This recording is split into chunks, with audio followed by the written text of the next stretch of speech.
नमस्कार दोस्तों, आज के इस वीडियो में आप सभी लोगों का स्वागत है। आज के इस वीडियो में हम लोग मोटर वाहन अधिनियम से संबंधित महत्वपूर्ण 20 क्वेश्चन को यहाँ पे देखने वाले हैं। तो इस वीडियो में आप लोग पूरा बने रहिएगा और वीडियो पसंद आए तो वीडियो को लाइक करिएगा, ठीक है। तो चलिए शुरू करते हैं। पहला प्रश्न देखते हैं, मोटर वाहन अधिनियम 1988 को कब लागू किया गया था? तो इस सही सही आंसर क्या है? तो सही आंसर है दोस्तों ऑप्शन नंबर बी, 1 जुलाई 1989 को लागू किया गया था। अगला प्रश्न है, मोटर वाहन अधिनियम 2019 के तहत ड्रिंक एंड ड्राइव का दंड पहली बार में क्या है? तो ड्रिंक एंड ड्राइव का मतलब है कि शराब पीकर गाड़ी चलाना। तो पहली बार उसमें अगर आप पकड़े जाते हैं तो पहली बार दंड कितना लगेगा?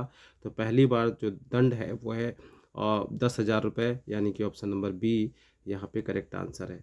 अगला प्रश्न है, 2019 के संशोधन के तहत हिट एंड रन मामलों में मुआवजे की राशि क्या है? तो 2019 संशोधन के तहत हिट एंड रन मामले में मतलब कि गाड़ी आपको किसी को मार के और वो चली जाती है, भाग जाती है, गाड़ी वाला भाग जाता है किसी को टक्कर मार के, तो उस व्यक्ति को कितना मुआवजा मिलेगा? ठीक है, तो यहाँ पे करेक्ट आंसर है ऑप्शन नंबर ए, 2 लाख रुपए। ठीक है। नए अधिनियम के अनुसार बिना हेलमेट गाड़ी चलाने पर क्या जुर्माना है? तो कितना जुर्माना लगेगा अगर आप बिना हेलमेट गाड़ी चलाते हुए पकड़े गए? तो यहाँ पर ऑप्शन नंबर सी जो है वो करेक्ट आंसर है, 1,000 रुपये का जुर्माना लगने वाला है। ठीक है।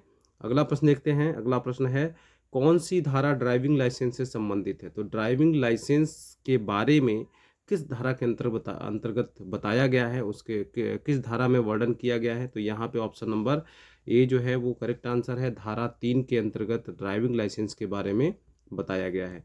अगला प्रश्न है, नाबालिग द्वारा वाहन चलाने पर अभिभावकों पर कितना जुर्माना लगेगा? बहुत तगड़ा जुर्माना है इसमें। यहाँ पर 25,000 रुपये जुर्माना लगता है। ठीक है। अगर कोई नाबालिग व्यक्ति गाड़ी चलाता है तो उसके जो अभिभावक होते हैं उन पे 25,000 रुपये का जुर्माना लगता है। कितना? 25,000 रुपीज़। ठीक है। इतने का जुर्माना लगेगा। तगड़ा जुर्माना इसलिए लगता है क्योंकि भाई दोबारा वो नाबालिग को ना दे। ठीक है।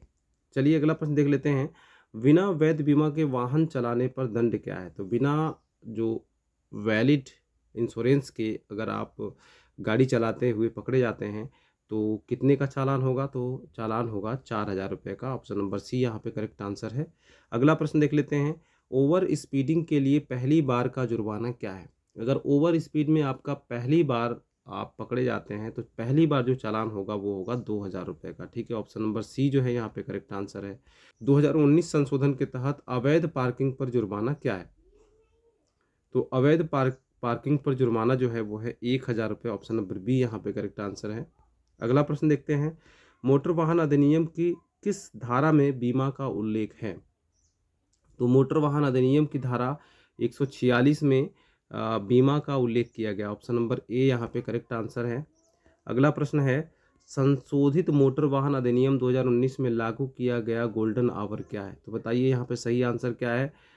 एक्सीडेंट के 24 घंटे, या एक्सीडेंट के 12 घंटे, एक्सीडेंट के 1 घंटे, या एक्सीडेंट के 48 घंटे? सही उत्तर है एक्सीडेंट के 1 घंटा। 1 घंटे को हम लोग बोलते हैं गोल्डन आवर। ठीक है। उस 1 घंटे में व्यक्ति को अगर हॉस्पिटल पहुंचा दिया जाए तो उसके बचे रहने की संभावना ज़्यादा हो जाती है। ठीक है। अगला प्रश्न है, ई चालान के प्रावधान को किस अधिनियम में शामिल किया गया है? तो ई चालान जो है, ई चालान का जो प्रावधान है वो अधिनियम कौन से में किया गया है? तो मोटर वाहन संशोधन अधिनियम 2019 में। तो यहाँ पे ऑप्शन नंबर बी जो है वो करेक्ट हो जाएगा। ठीक है। ई चालान के प्रावधान को मोटर वाहन संशोधन अधिनियम 2019 में शामिल किया गया। अगला प्रश्न है, बिना लाइसेंस वाहन चलाने पर जुर्माना क्या है? तो बिना लाइसेंस के अगर आप गाड़ी चलाते हुए पकड़े जाते हैं तो आपके ऊपर कितने का जुर्माना लगेगा? तो 5,000 रुपये का जुर्माना लगेगा। ऑप्शन नंबर सी जो है यहाँ पे करेक्ट आंसर है। अगला प्रश्न है, वाहन का प्रदूषण प्रमाण पत्र न होने पर जुर्माना क्या है? तो आप लोग पीयूसी के नाम से भी जानते होंगे। पीयूसी 50 से 70 रुपये के बीच में इसका चार्ज जाता है पीयूसी बनवाने का। तो वो प्रमाण पत्र होना चाहिए आप गाड़ी चलाते हैं तो। क्यों? क्योंकि इस पर आप पकड़े जाएंगे तो आपको कितने का कितने का जुर्माना लगेगा? तो 1,000 रुपये का जुर्माना लग सकता है। ठीक है। ऑप्शन नंबर ए यहाँ पर करेक्ट आंसर है। अगला प्रश्न देख लेते हैं, वाहन की ओवरलोडिंग पर जुर्माना लगाया जाता है कितने का? तो अगर आप वाहन को ओवरलोड करके ले जाते हैं तो आपके ऊपर 20,000 रुपये तक का जुर्माना लग सकता है। ऑप्शन नंबर बी यहाँ पे करेक्ट आंसर है। ठीक है, 20,000 रुपये तक का जुर्माना लगाया जा सकता है। ठीक है, चलिए अगला प्रश्न है, मोटर वाहन अधिनियम की धारा 185 किससे संबंधित है? तो मोटर वाहन अधिनियम की धारा 185 जो है संबंधित है वो है शराब पीकर वाहन चलाने से। ठीक है, ऑप्शन नंबर सी यहाँ पर करेक्ट आंसर है। ठीक है, तो इस धारा में 185 धारा के अंतर्गत ही शराब पीकर वाहन चलाने पर उसके बारे में वर्णन किया गया है, कितना जुर्माना लगेगा, कितना क्या है।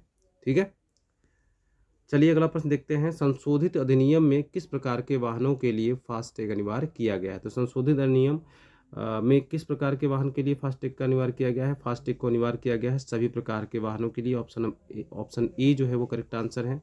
अगला प्रश्न है, नए कानून के अनुसार रेड लाइट जंप करने पर जुर्माना कितना है? तो नए कानून के अनुसार रेड लाइट जंप करने पर जुर्माना जो है वो है 1,000 रुपये। ऑप्शन नंबर बी यहाँ पर करेक्ट आंसर हो जाएगा। अगला प्रश्न देख लेते हैं, मोटर वाहन अधिनियम की धारा 166 का क्या उद्देश्य है? तो 166 धारा जो है, धारा 166 का जो उद्देश्य है वो है दुर्घटना मुआवजा दावा करने में। ठीक है, ऑप्शन नंबर ए जो है यहाँ पे करेक्ट आंसर हो जाएगा। चलिए अगला प्रश्न देखते हैं, और इस वीडियो का लास्ट प्रश्न है ये, मोटर वाहन अधिनियम 2019 में जुर्माने की राशि में वृद्धि का उद्देश्य क्या है? तो मोटर वाहन अधिनियम 2019 में जुर्माने की राशि में वृद्धि का क्या उद्देश्य है? तो इसका उद्देश्य है सड़क सुरक्षा में सुधार करना। ऑप्शन नंबर सी यहाँ पर करेक्ट आंसर है। ठीक है, तो सड़क सुरक्षा में सुधार करना, ताकि जुर्माना ज़्यादा होगा तो लोग थोड़ा डर के भी चलाएंगे और एक्सीडेंट वगैरह कम होगा। ठीक है, तो सड़क सुरक्षा में सुधार करने का उद्देश्य से ही जुर्माने की राशि में वृद्धि की गई है। ठीक है, तो चलिए अगले वीडियो में मिलते हैं, तब तक के लिए बाय बाय, टेक केयर।